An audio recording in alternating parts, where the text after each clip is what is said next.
Hello, in this video, I will compare two mobile games from the world of MU Online. Enjoy watching. The first point of comparison will be graphics.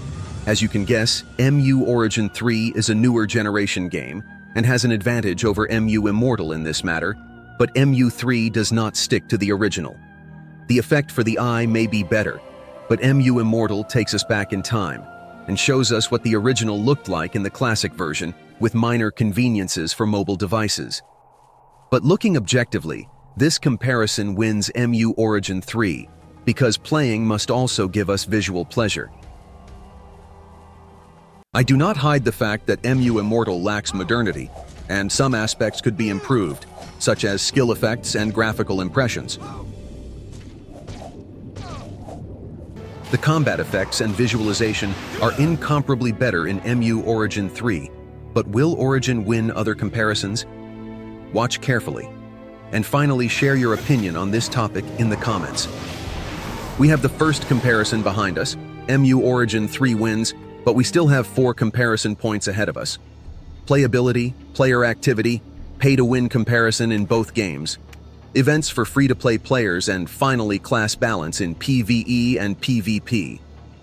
As a second point, we will compare objectively the activity of players in MU Immortal on the server where I currently play. And it is not a new server. There are about 150 active players, but looking at the rankings, we can say that there are many more. Unfortunately, I think that many accounts play offline, and at the beginning they could even be bots, but the developer promises to fight against such practices. So I think that, after a small analysis, the number of players is about 200 per server. On new servers, the numbers are probably higher. This analysis is easy to perform after equipping players because no one equips a farmer or a bot well.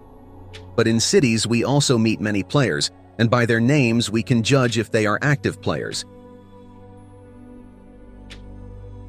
Now, let's see what the situation is like in MU Origin 3.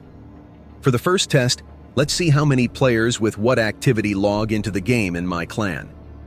Considering that we usually have 2 to 3 large active clans, you can easily calculate the number of players on the server. Then, to make sure, just check the ranking. On the shortest place in the ranking, there is an obvious jump in power, and in this way, it is easy to assess. In my opinion, there are about 50 or maybe a bit more active players on my server. It is quite an old server, so it can be considered a decent result. In this comparison, it is worth mentioning that MU Origin 3 has been around for over 3 years, and MU Immortal was created recently. One would expect more players in Immortal, but the older climate has fewer supporters. That is understandable. Time for another point, whether the game is pay to win or maybe not. But it is more appropriate here to say which game is more pay to win, because as befits mobile games, both games have a store full of amenities for real money.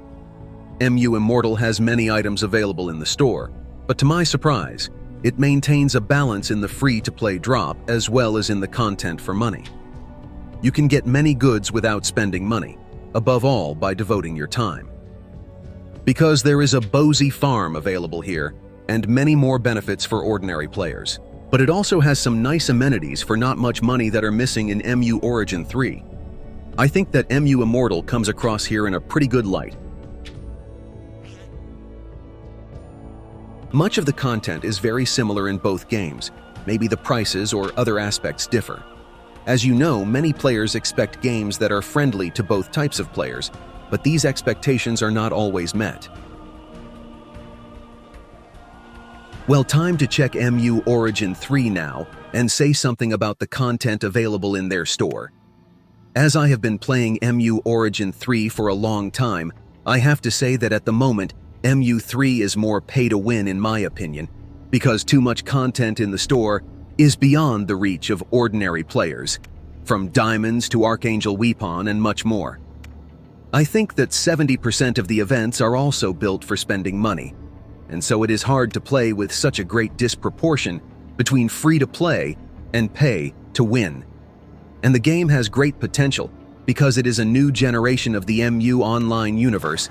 It was enough to add a few improvements, and the world and the perfect game would be created. But for now, no one listens to our comments.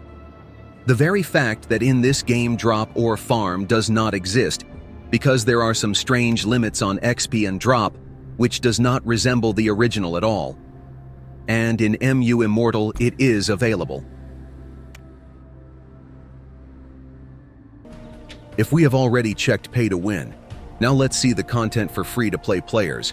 How much content is there for this type of player in both games? MU Immortal is great here.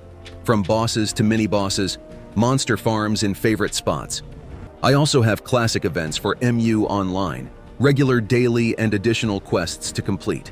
For this part, my rating is very high, and in MU Immortal, it is at a very high level. Now it's time to check MU Origin 3. The situation is not bad, but I think it is worse in this as I mentioned before. The farm is practically non-existent here. Crafting is non-existent. We do have many events that are attractive and rich in prizes, but everything is limited and does not give us the opportunity to get random items. Everything is arranged and very predictable, and mixed feelings also give that everything can be skipped and rewards taken without any activity. It's not bad, but for active completion of the task, the reward could be bigger. It would stimulate players' activity in events and not only force them to buy something from the store. Time for the last point of today's comparison of class balance. If you've made it this far, I'm overjoyed. Leave a like under the film and subscribe to the channel for more such films. Back to the topic. The balance of classes in both games is a bit different than you might expect. In MU Immortal, the classes are very similar to the original, so old players will find their way here very quickly. The distribution of attribute points is very similar, and we can build our hero now in an individual way. As you can see, each class is used. There is no big difference here. Say classes. Yes, some classes give an advantage like a mage or archer in ranged combat, but I rate the balance as good and not so dependent on pay to win. Now let's look at MU Origin 3. We have many classes and subclasses here, but I'll tell you right away that some classes are almost useless. They have no advantages. It's not worth playing a swordman with a shield or some magus classes.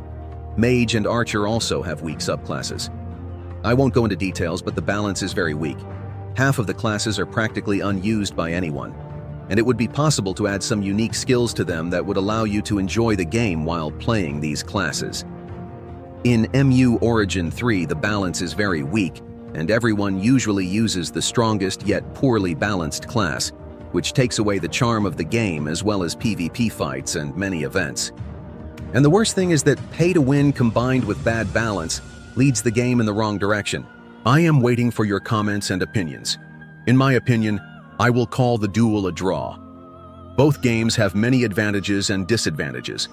Thank you for watching this film, and see you soon.